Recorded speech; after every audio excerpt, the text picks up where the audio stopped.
Filming farm videos is never that easy, and I thought today would be a really good chance while we're in the winter here to talk about how exactly I go about filming my videos on my channel. But I do get a lot of people asking how exactly I film the videos or how did I work out that shot, showing you a bit behind the scenes about how I go about filming some of my videos and some of the techniques I use, maybe some tips for people who are out there wondering how could they do something similar, because honestly it's always good to watch inspirational stories, and I too was once inspired by people on YouTube. And what I've done is I've broken it down into a few topics or chapters on how I go about this kind of explanation, and I'll get into these in a lot more detail over the course of the video. July 24th, 2020 was when I started this channel, and that July was when we took possession of this property, our 90-acre farm that my wife and I decided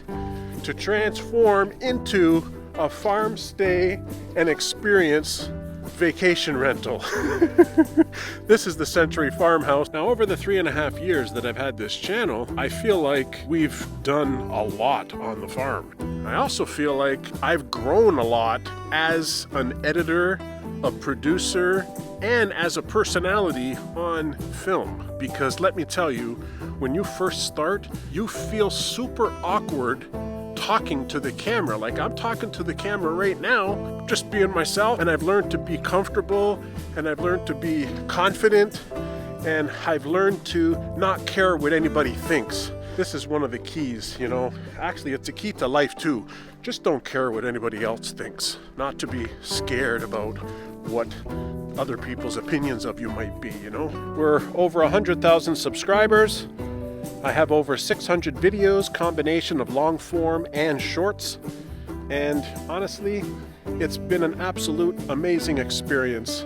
I have very little regrets about what I'm doing here on the farm with YouTube. Now, a lot of people say they script out their videos, they create titles, they create thumbnails even before you make your video. And a lot of the YouTube professionals even say this.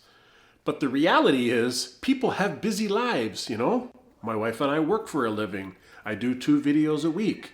I do some shorts in between. You know, I do other things. I have to do all the farm duties. So sometimes I plan out a video like today. This video, I've scripted it all. I know what I'm going to be talking about, and I'm going about filming it throughout the course of a couple days. But there's also times, like the 2 videos ago, where I was just out in the pouring rain, and I'm like, I need a video for my Thursday. I don't want to just throw together a garbage video, but it's just a vlog, and I tried to come up with the topic and do a bit of talking while I'm doing my farm chores. And a lot of people like the animals and the way I interact with them, so it makes for a good fun video anyhow, but I have no shame in that because I'm a busy guy. It's very important to figure out what it is you're going to be filming, you know, whether it's on the day or whether you've planned it out. You need to figure out what it is you're going to be filming, kind of have a sense as to what equipment you're going to have to bring with you on that day, what batteries you're going to have to keep in your pocket, all those things like tripods, and in the winter you even have to think of extra things like your gloves and, you know, whatever equipment you need to stay warm while you're out there. Dexter. But I definitely figure out all that stuff before I actually start filming the video so that I actually know what I'm doing and what I'm going to be talking about.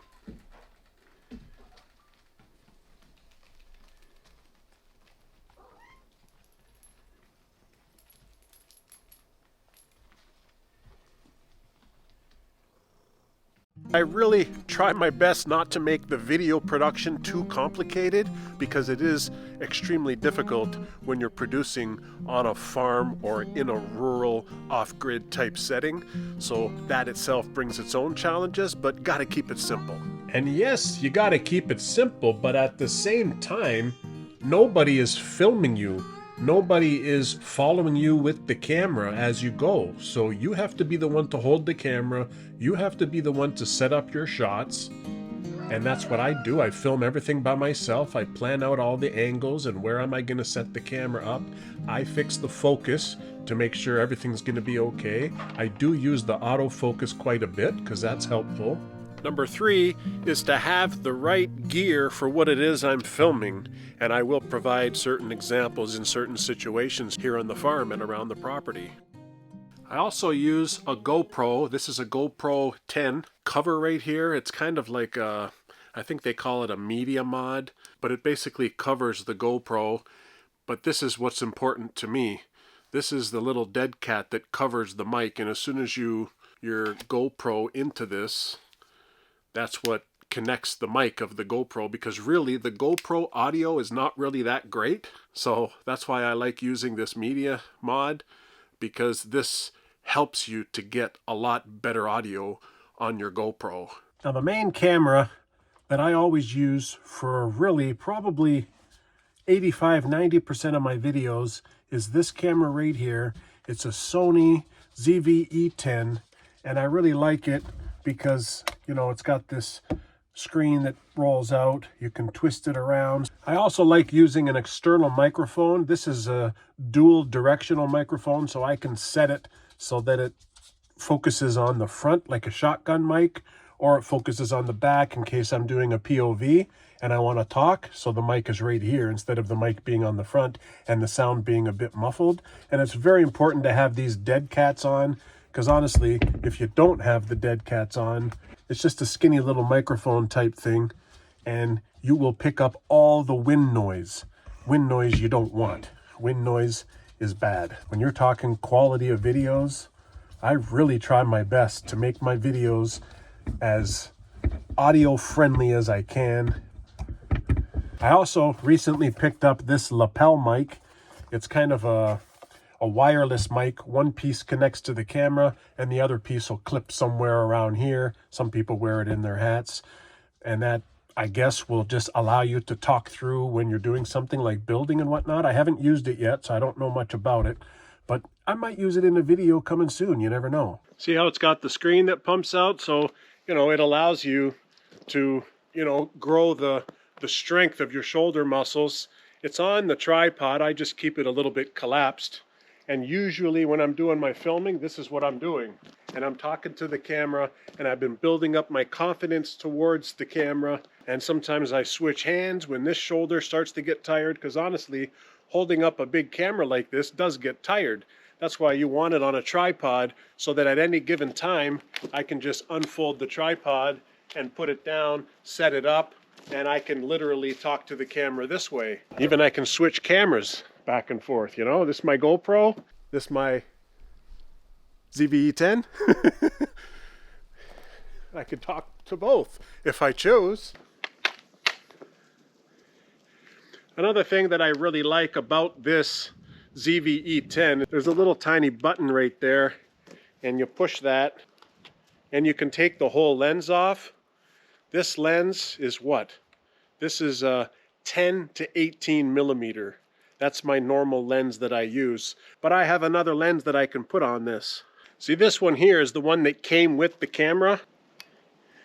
This is a 16 to 50. But honestly, I feel like 16 is not wide enough, you know?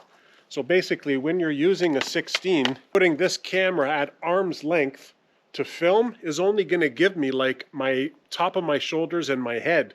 So I feel like the best focal point when I'm talking to the camera is maybe here. So this one, you have to use it on the tripod a lot more. But this camera also has a great feature in having the ability to make an easy blurred background. So let me set this up over here. This is my GoPro, so you can see what I'm doing. And then I'm gonna set up the big camera.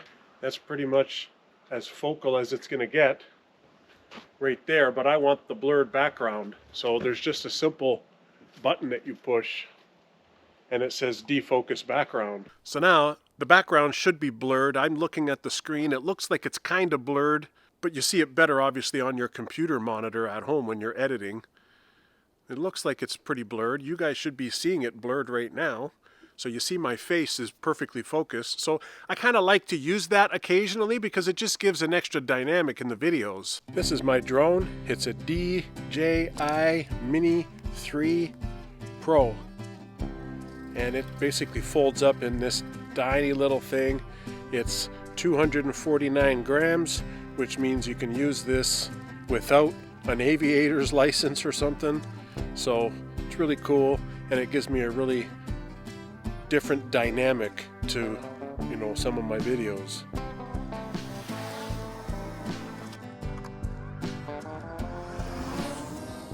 There it is, right above my head, and it'll just hover there until I move it.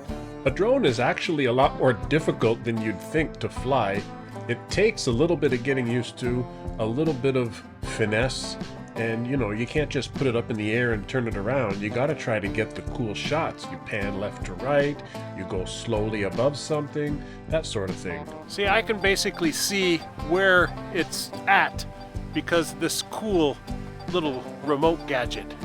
I saved up my money. I tried to get this drone last year, and I think it really adds a really cool dynamic to my videos, just gives different perspective of the property, and it is a beautiful property, and I really wanted to find a way to show it off. Now let me talk a little bit and give some examples on how I go about filming certain shots of the animals and other things around the farm.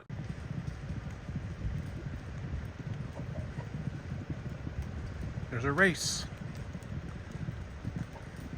We got our own private horse races here at the Hidden Spring Farm. What a beautiful January day.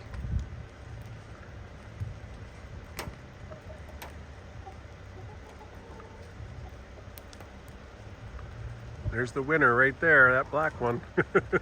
Filming the pigs is a lot of fun. It can get quite challenging, so you know, I'll go ahead and set up the camera. I'll take the focus and I'll actually frame the shot where I think I'm gonna be so that it's in focus. And then sometimes I'll just go in close and use my camera to get a food shot or their face shot or something like that. And honestly, I'm just doing my best to keep my phone as steady as possible. You don't want it to be shaky because, you know, you try your best to always focus on making good quality videos. Nobody likes shaky video, nobody likes bad audio, so try to, you know, eliminate that out of my videos as much as possible. You want some food?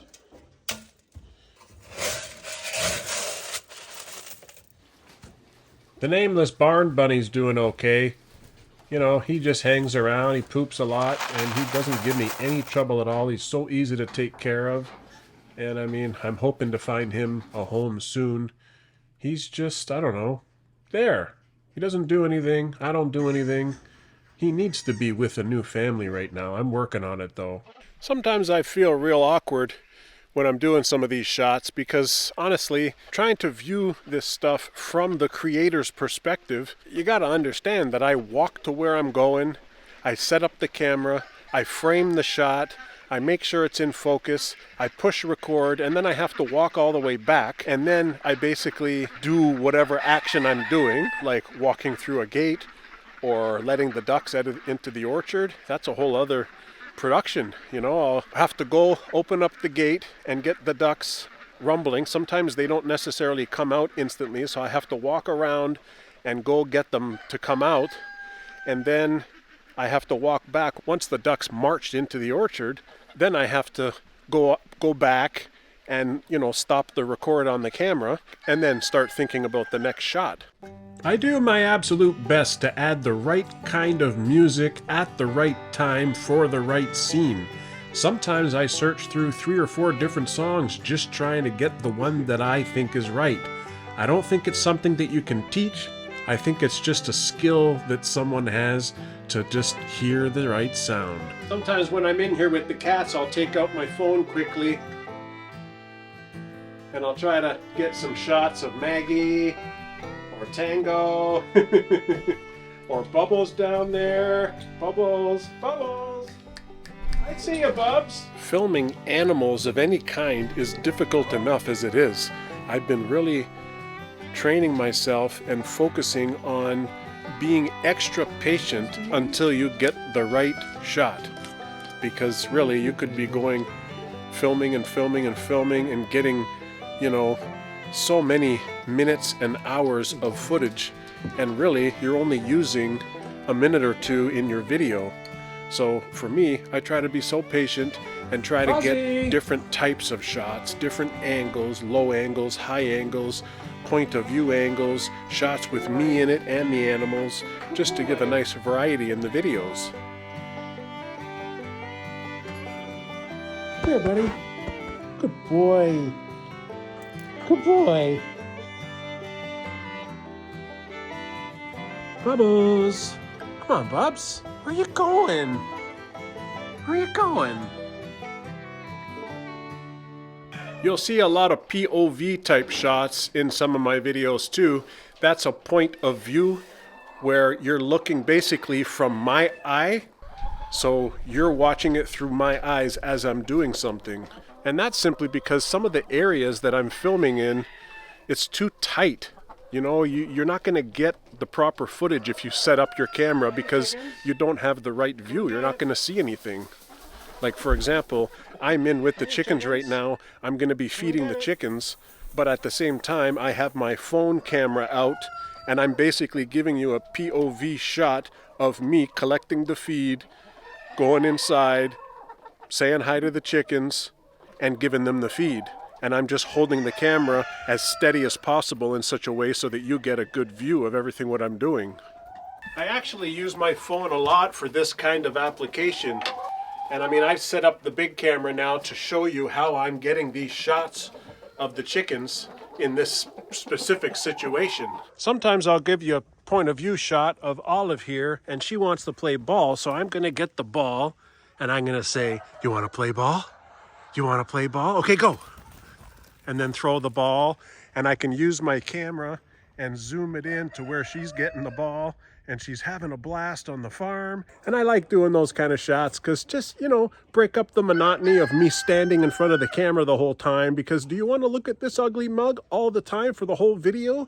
So I really try to break it up, and I've been learning to make my clips short and the videos more interesting by keep changing up the clips real fast so that you guys are always looking at something different in the videos, you know? It's not easy on a farm, but again, I try my best. Whoa, you guys got some eggs. I gotta go get the eggs. 3 eggs from this new flock. That's nice. They're really starting to lay now. Yeah. The barred rock are 4 hens, eh? But they're giving me pretty much 3 eggs every day. So I don't know if that means 1 is not giving eggs at all, and these are from the other 3, or if it's just a rotational thing. How you doing for water? You guys are okay. You got another day in there. Now I generally do 3 types of videos here on the farm. I've done a lot of how-to type videos where you're actually showing people some tips or showing people how to do something, because those are very searchable titles and it really helps to bring viewers to your channel. Maybe people will subscribe and maybe people will become regular viewers. Second is a vlog type video, and I like doing vlogs here on the farm simply because it's almost like my diary, and I'm recording it, I'm filming it, and then I'm editing it and sharing it with the world. And it's basically going through the motions of maybe telling a story, maybe a short story within a bigger story about life on the farm, about doing some chores, about what it is I'm working on, maybe farm updates. And those are, to me, mostly videos where I'm standing here with the camera on my arm and I'm filming something, and the camera's basically going while I'm filming something, talking to you guys, which is the audience. And the third type of video is some kind of a building video.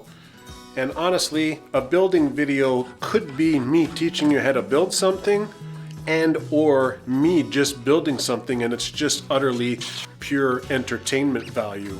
And I kind of feel like you gotta be careful when it comes to building something and teaching somebody how to build, because it's difficult to judge exactly where everybody is in the world, what kind of building codes everybody has, and everybody has maybe a different way on how to do things. So, you know, you end up getting beat up in the comments when people want to correct what it is you're doing. Because let's face it, the internet is full of opinions, and people love to tell you their opinion on YouTube. And of course, that brings me to another tip, and that's that if you don't have thick skin while you're making YouTube videos, you're in for a rough time, because people can be cruel, people can be mean, people, although they mean to correct you, but they say it in a derogatory or rude way. They call names sometimes, and it's all I can do is to disregard those and not start an online fight. I try not to even respond to any of those kind of comments. Most recently was this workshop, this building right here. I built from the ground up with my own two hands, and it's really to get me out of the cat house, which was my workshop, but the cats took it over. So I built this for myself, and I filmed the whole thing. It's an 8-part series. If you want to check that out, you can after this video. I like doing firewood type videos, equipment videos where I'm showcasing the different types of equipment that we use on the farm, and that plays into a lot of the how-to videos, review type videos, and it's, I think, makes for a nice wide variety of content on the farm. I got my log splitter in there, and I got all this firewood being prepped. I got chainsaw work happening in the forest. We have logging work happening in the forest. I'm hopeful that this year I'll be able to get a sawmill. That's why I have all these logs saved up. That's why I have this big, huge cleared space right here beside my workshop, because this is where I'm going to put the sawmill. This is where I'm going to eventually, probably a couple years from now, build some kind of a structure over the sawmill to protect it. But again, that's just going to add a lot more variety into the channel and keep consistent with the farm rural type lifestyle content that I like to show here on the farm.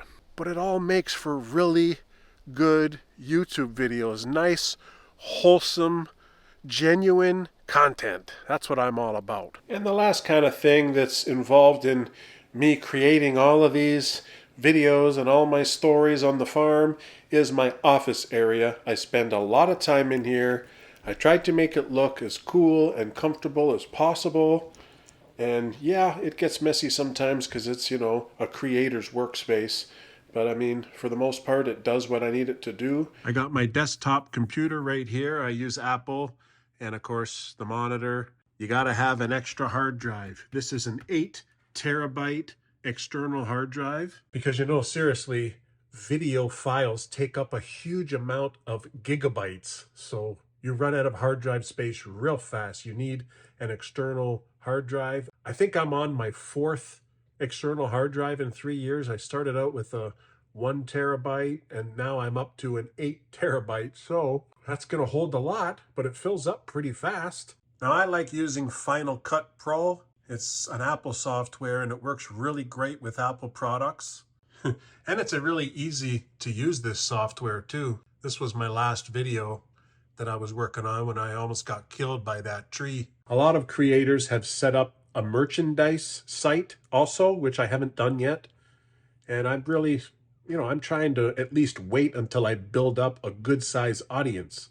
I don't think I want to make something like that and then I'll sell only a few pieces, because then I'm going to get discouraged that it was a waste of my time to set it up, because it takes a long time to set it up. You have to create all these designs, you know, I mean, I guess.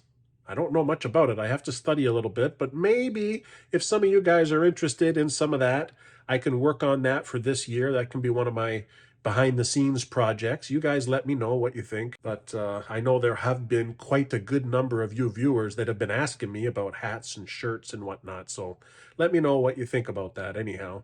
Another thing is doing lives. Somebody mentioned a video a while ago. You should do some lives. And lives, I'm not saying I'm never going to do them, but, you know, they take time also. I'm usually stretched in my own life trying to finish up the videos and get them uploaded. That's usually a thing.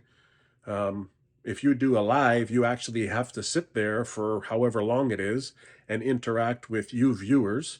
And I'd love to do that. I just don't have the time, you know. Maybe I can do some if I got, like, you know, a week's off vacation or something and I can spend some time to do it. And I'm not even familiar with it. I would have to kind of figure out how it's done, best practices and whatnot. So I haven't ruled that out. But actually, let me know if that's something that all you viewers are interested in too. And then if you are really, I'll figure out how to get it done and how to fit it in. And we can continue creating this channel together and creating this amazing community that we have here. Of course, this is where all the absolute magic happens behind the scenes at the Hidden Spring Farm. It honestly takes a little bit of time and practice to become good at using the software. These editing softwares, there's a whole bunch of different editing softwares, but this one is easy to use. It was a one-time fee. I think it was $400 something, but it's just a one-time fee as opposed to paying a monthly fee, which I didn't want as an ongoing expense.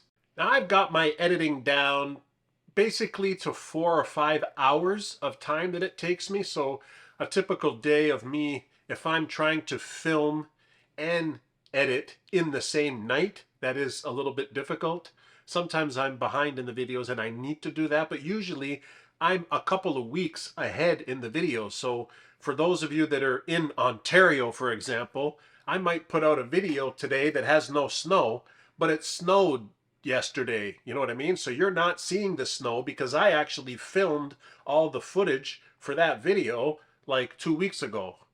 And I think most YouTubers are doing this simply because the editing process takes time and uploading the video takes time. So just think I'm making a video, let's say my video is 20 minutes long. Well, that 20-minute video is going to be 8 gigabytes in size. And what happens is you start uploading the 8 gigabytes with my internet speed anyway. It takes sometimes a few hours to upload that video. So I finish the video by the time it's 10, 11 o'clock at night, and then I go into YouTube and actually do the actual uploading of the video, and then I have to just leave the computer on while I go to bed because I need my beauty sleep. And then when I wake up in the morning, it's usually all fully uploaded. But YouTube, if I have a 20-minute video, they have like 12 ads in there. So who wants an ad like every minute and a half? That's ridiculous. So I like spacing out, maybe every 5 minutes is good enough. You have to understand that's how we make money. I think we make like 1/10 of a cent every time you viewers watch an ad. So think about that. It's like I need 10 people to watch 10 ads so that I can make 1 cent. So of course you make money because you have thousands of views, right? The people who are having hundreds of thousands of views, those people are making big money. I'm not there yet. Hopefully one day I got to keep practicing, keep making good content to keep you viewers interested so that you'll watch the ad so that I can make money. If you skip the ad, you don't make any money. So don't skip the ads unless you really have to. Sometimes the ad is 10 minutes and you have to skip that. Who wants to watch an ad for 10 minutes? But YouTube controls all of that. I don't. Well, hopefully you enjoyed this video. Hopefully it gives you some insight as to how exactly I go about creating all this content. I have a lot of fun making this content, and I really hope that you guys are having a lot of fun following along on our journey of transforming this 90-acre property into an amazing and incredible farm stay and experience.